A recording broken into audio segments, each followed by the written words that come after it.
Bismillahirrahmanirrahim. Assalamualaikum warahmatullahi wabarakatuh.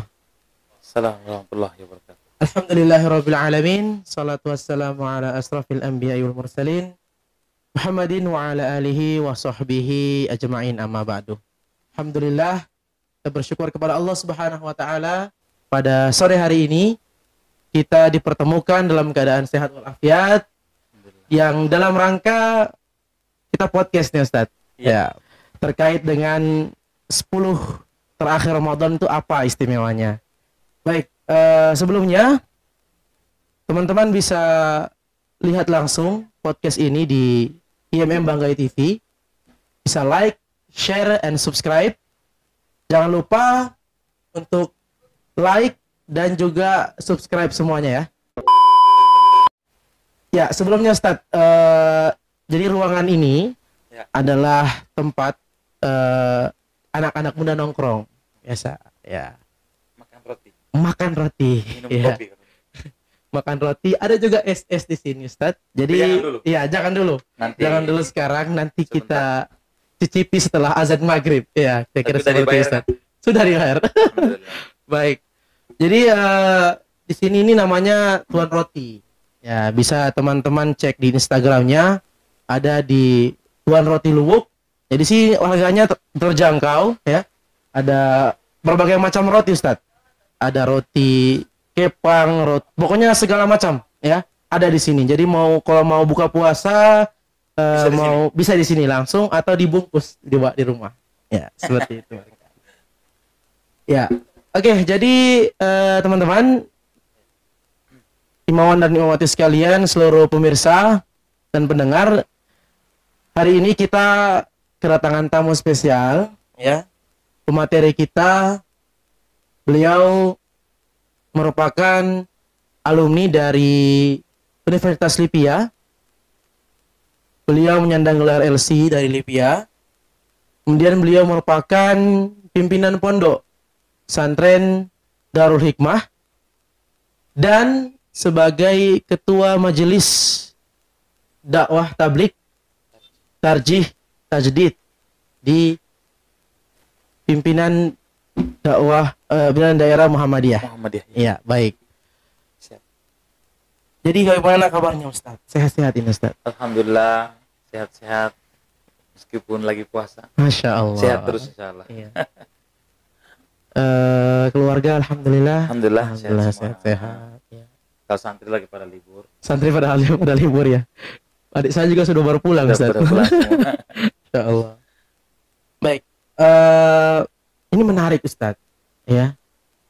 10 akhir Ramadan ini Ustaz. Memang saat ini kita itu kan sudah menjalani puasa selama 22 hari ya, sampai hari ini ya Ustaz ya.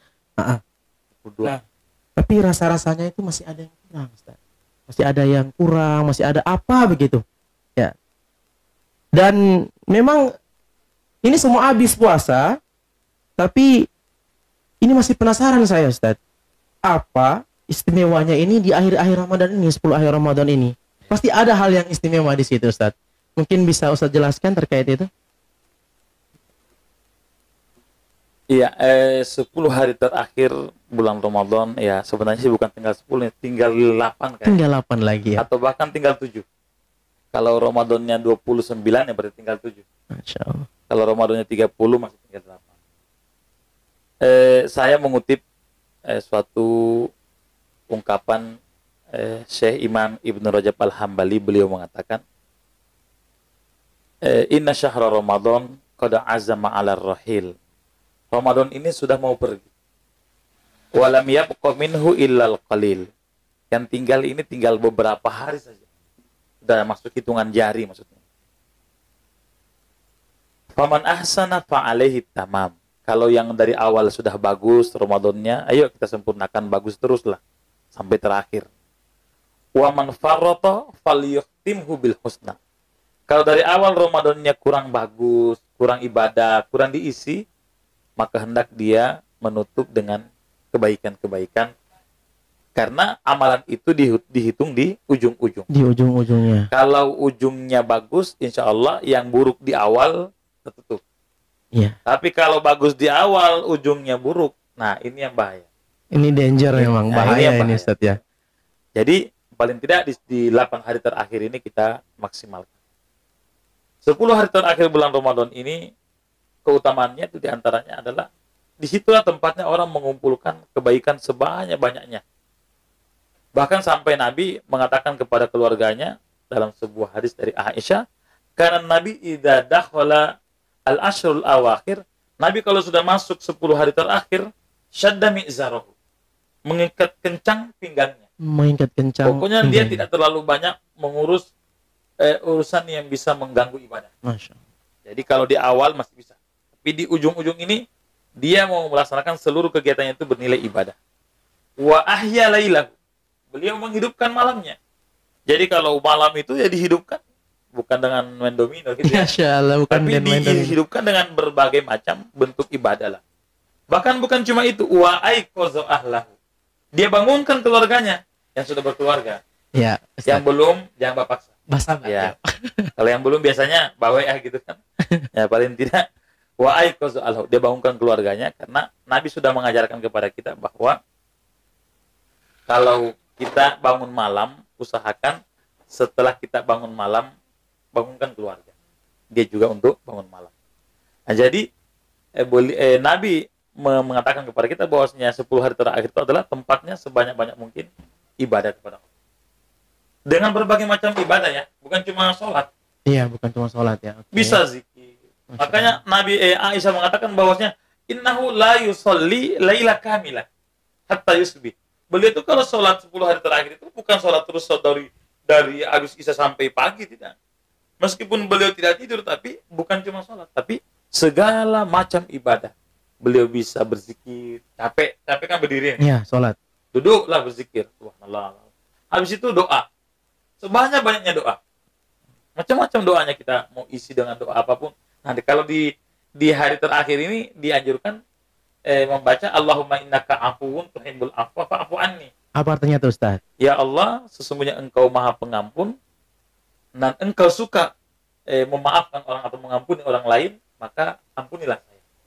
Itu doa yang diajarkan oleh Aisyah kepada kita di 10 hari terakhir bulan Ramadan. Bahkan kita dianjurkan untuk bersedekah. Bersedekah juga Ustaz di 10 akhir Ramadan. Di 10 buat orang sahur gitu kan. Oh, Masya Allah. Ya, kalaupun kita gini loh. Kalaupun kita nggak mampu untuk iktikaf, ya kadang kan nggak mampu iktikaf ya kan. Mungkin kan orang kan banyak juga kesibukan. Iya, jangan juga kita bilang dia ini nggak pernah iktikaf, jangan dia ini nggak benar, nggak juga. Iya. Karena kan cara untuk dekat sama Allah tuh nggak cuma satu. Makanya ada orang yang lalai dari, maksudnya sholatnya nggak banyak tapi dia puasanya banyak. Ada orang yang puasanya nggak banyak tapi dia sedekahnya banyak. Masya Allah. Gitu loh. Jadi jangan bilang sholatnya nggak benar nih, berarti yang ini nggak benar. Enggak, banyak caranya kita dekat dengan Allah. Makanya sampai Nabi mengatakan afdolus sedekah itu fi Ramadan. Sedekah yang terbaik itu adalah sedekah pada bulan Ramadan. Baik Ustaz. Jadi memang ini istimewa sekali ya teman-teman. 10 akhir Ramadan itu keistimewaannya terlalu banyak, orang lu bilang ya. Banyak sekali. Jadi kalau orang sia-siakan ini 10 akhir Ramadan kayaknya rugi sekali orang ya. Rugi pasti. Oke.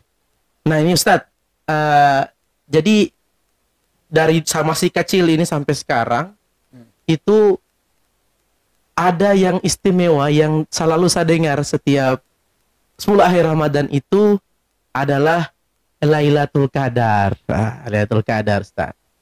Di Lailatul Qadar ini apa ini Ustadz? Malam apa dia ini? Di 10 akhir Ramadan ini kenapa ada Lailatul Qadar Ustadz? Ya. Mungkin jelaskan boleh Ustadz. Jadi Laila itu artinya adalah malam. Qadar itu artinya dia ada kemungkinan 3 makna. Iya. Yang pertama adalah Qadar itu artinya adalah kemuliaan. Malam yang penuh dengan kemuliaan. Kenapa dinamakan mulia? Karena dia ada khairun min alfi syahr. Yang di dalamnya adalah ibadah yang lebih baik daripada 1000 bulan. Masya Allah. Jadi Ustadz, tadi malam Lailatul Qadar itu sangat mulia sekali. Orang harus banyak melakukan ibadah di situ. Nah, kemudian ada 3 definisi tadi dari Qadar itu sendiri. Yang pertama itu mulia ya, malam mulia. Dan yang kedua ditetapkannya takdir, takdir 1 tahun ke depan. 1 tahun ke depan. Yang ketiga apa? Yang ketiga adalah itu adalah dinamakan qadar karena dia memiliki pahala yang sangat besar yang didapatkan oleh seorang muslim di malam itu. Siapa yang melaksanakan sholat malam pada waktu itu, ghufirallahu ma taqaddama min dzambi, maka akan diampuni dosanya yang 1 tahun yang lalu. Jadi itulah 3 makna daripada qadar itu sendiri.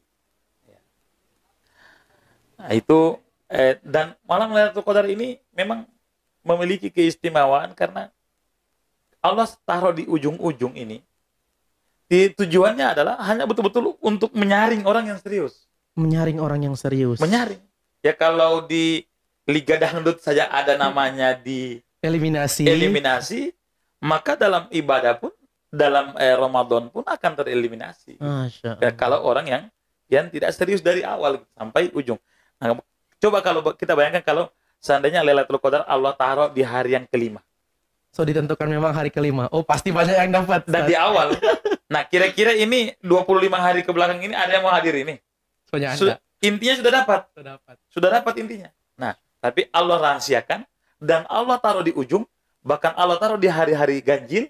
Tujuannya adalah kita ini memiliki penasaran yang tinggi, keinginan untuk mencari, keinginan untuk mendapatkannya. Nah, tapi Allah tidak tentukan kapannya. Tapi ada ciri-cirinya. Ada ciri-cirinya. Nah, maka Allah berikan yang seperti itu. Iya, Masya Allah. Jadi memang Lailatul Qadar ini harus orang dapat. Ya, harus kita usahakan supaya orang dapat. Begitu, Ustaz. Tapi banyak ini, Ustaz, fenomena yang terjadi di masyarakat nyata orang ini, Ustaz. Ya. Ini ada 10 terakhir Ramadan. Ya. Ini ada mau dapat malam Lailatul Qadar ini. Tapi ya, dorang ini fenomena ajaib, Ustaz. Fenomena ajaib di bin ajaib, ya. Di akhir-akhir Ramadan ini bukan rame di masjid, Ustaz. Ya. Bukan rame bazikir. Oke lah kalau bazikir di rumah atau bagaimana. Tapi ramenya di pasar, Ustaz, di mall, ya, di tempat-tempat yang Masya Allah, ya. Kalau mau ditampung di masjid, itu manusia yang ada di pasar tidak muat masjid, Ustaz. Tidak muat masjid. Banyak sekali, Ustaz. Tapi kalau pasar luas berarti. Kalau pasar lebih luas ya. Jadi kira-kira bagaimana itu, Ustaz? Solusinya apa sih sebenarnya yang menyebabkan mereka itu akhirnya mau gitu, tidak lebih memilih untuk meninggalkan masjid daripada itu, maksudnya lebih ke pasar gitu kan? Iya, iya. Nah, jadi begini. Dalam setiap ibadah itu kan yang paling penting itu adalah adanya kesiapan ilmu dari kita. Jadi ketika kita mau masuk dalam satu ibadah, ada ilmunya kita tahu. Kapan kita melaksanakan suatu ibadah tanpa ilmu, maka di situ pasti kita akan salah dan bingung. Nah, contohnya Ramadan. Ketika justru di ujung Allah taruh begitu banyak kebaikan, justru kita hilang. Kenapa? Karena kita tidak memiliki persiapan yang matang untuk menyambut Ramadan. Ramadan ini ibadah panjang. Sholat itu cuma 5 menit cukup. 5 menit cukup. Sholat. Antum ambil peci, wudhu, selesai, langsung sholat. Tapi Ramadan ini butuh persiapan. Kalau nggak ada persiapan yang kuat, maka baru ke-5 sudah ada yang gugur. Baru yang ke hari yang ke-10 sudah banyak yang gugur. Hari yang ke-15 tinggal 2 baris. Kan begitu. Apalagi akhir banyak imam. Akhir tinggal imam. Biasanya hari terakhir itu tinggal imam dan muadzin. Nah, itu yang kita khawatirkan. Nah, maka ini butuh persiapan. Coba kita perhatikan. Apa yang membuat orang banyak di pasar dan di rumah ketika hari-hari terakhir Ramadan? Nah, karena mereka baru persiapan merapikan rumah. Yang laki-laki sibuk bacet. Perbaiki yang rusak-rusak dari sofa, apa semua pagar diperbaiki. Malam capek. Ibu-ibu sibuk bikin kue. Masya Allah. Ya kan? Sibuk bikin kue. Dari pagi sampai maghrib bikin kue. Tangan pegel, capek, tinggal mau tidur. Ibu-ibu dan bapak-bapak dan anak-anaknya semua lengkap pergi ke pasar cari baju. Hari ini nggak dapat yang cocok, besok lagi ke tempat toko-toko yang lain. Sekarang ini pertanyaannya apa? Ini semua adalah rumah, baju, kue. Ini adalah barang-barang yang tidak basi dalam sebulan. Kenapa tidak dipersiapkan dari sebulan sebelum Ramadan? Atau sebelum Ramadan lah? 1 minggu memang. sebelum masuknya Ramadan. Iya. Sudah cat rumah. Insya Allah masuk Idul Fitri, rumah itu catnya nggak berubah. Iya. Kan baru juga berapa hari. Bikin kue, kan kue-kue kering itu kan tidak rusak dalam waktu 1 bulan toh. Bahkan sampai 5 bulan kadang. Kue kering yang ditaruh di toples Iya, itu. iya. Itu kuat sekali sampai berbulan-bulan. Apalagi kalau masaknya bagus setahun bisa. Kemudian baju. Kan baju tidak akan berubah ini dari sebelum Ramadan. Paling kalaupun kurang berat badan, kurang sedikit. Kan? Iya, kasih Kurang jahit 1-2 lagi. kilo lah gitu. Tapi tidak sampai, tidak. Jadi persiapan itu memang sudah harus ada dari awal. Nah, yang repotnya adalah ketika orang sudah mulai puncak, kalau orang balapan sudah mulai baku gas ini masuk finish, justru dia sudah mulai hilang. Kenapa? Saya lupa ini, saya belum beli ini, saya belum persiapkan ini, itu apa semua. Anak saya mulai minta baju apa semua. Mulailah dia konsentrasinya untuk beribadah, pecah. Terlalaikan. Maka dia lebih sibuk ngurusin yang lain. Padahal hakikat daripada puasa ini adalah di sini di 10 terakhir ini kita ini mengamuk untuk ibadah maksudnya. Tapi justru malah kita banyak yang loyo gitu. Makanya Imam Ibnu Qayyim mengatakan dalam sebuah ungkapannya,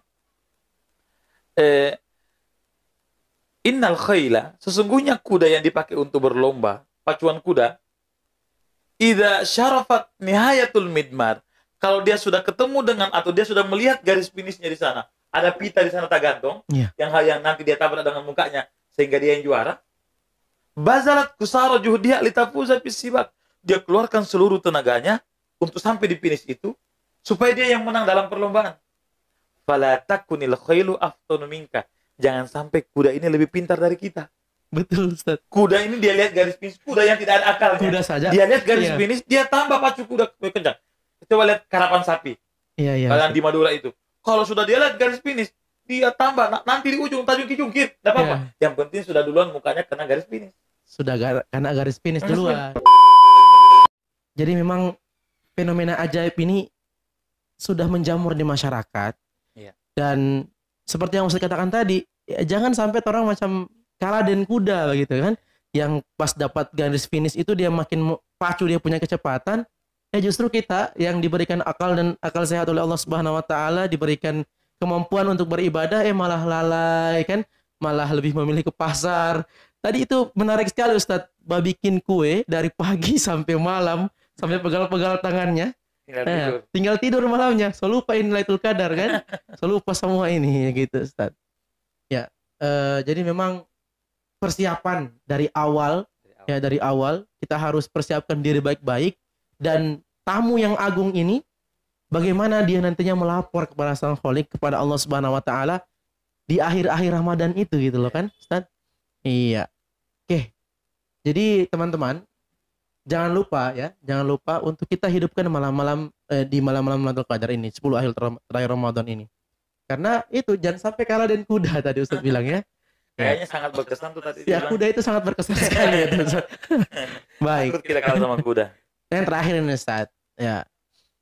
Untuk kaula muda terutama ya, kaula muda ini orang yang masih jomblo-jomblo kan, masih ya, sedangkan Rasulullah saja mengikat ikat pinggangnya Ustaz untuk beribadah kepada Allah Subhanahu wa taala. Jomblo ini banyak yang lalai Ustaz ketika di akhir-akhir Ramadan ini toh, lebih memilih tidak tarawih, mending orang berjalan-jalan. Ada yang buka puasa bukber setiap tarawih gitu Ustaz.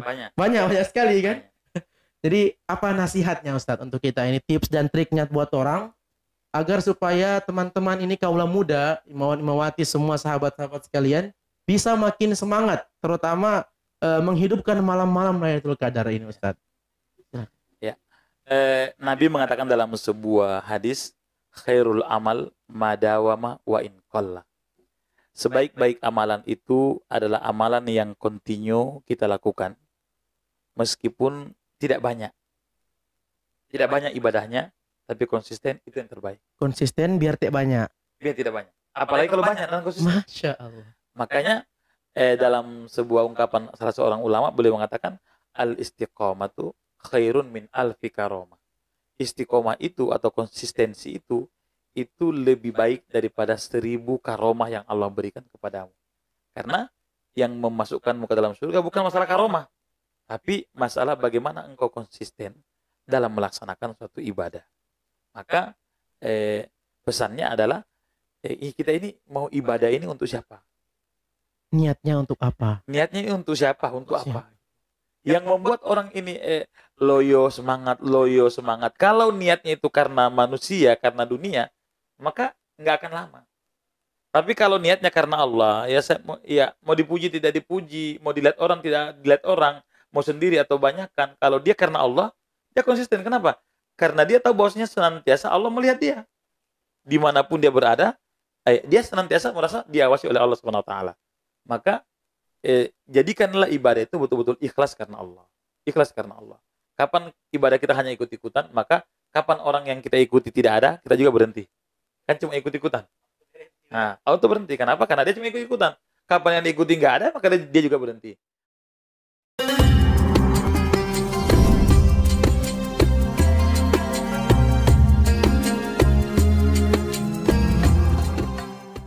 Assalamualaikum warahmatullahi wabarakatuh. Waalaikumsalam warahmatullahi wabarakatuh. Jadi teman-teman, IMM Banggai hadir dan podcast yang menarik tentunya. Ya, memberikan informasi dan memberikan edukasi, tak lupa pula memberikan inspirasi untuk masyarakat Kabupaten Banggai. Jadi bukan hanya sebatas hiburan semata, tapi juga memberikan manfaat yang banyak kepada masyarakat Kabupaten Banggai. Jangan lupa buat tonton terus orang channel YouTube, ya, like, share, komen, dan subscribe tentunya di IMM Banggai TV. Jangan lupa juga untuk like akun Facebook kita, yaitu IMM Banggai, dan juga untuk yang terakhir, akun IG kita imm.banggai. Dari begitu Jo, orang semua baku dapat di podcast. Siap. Salam perjuangan IMM.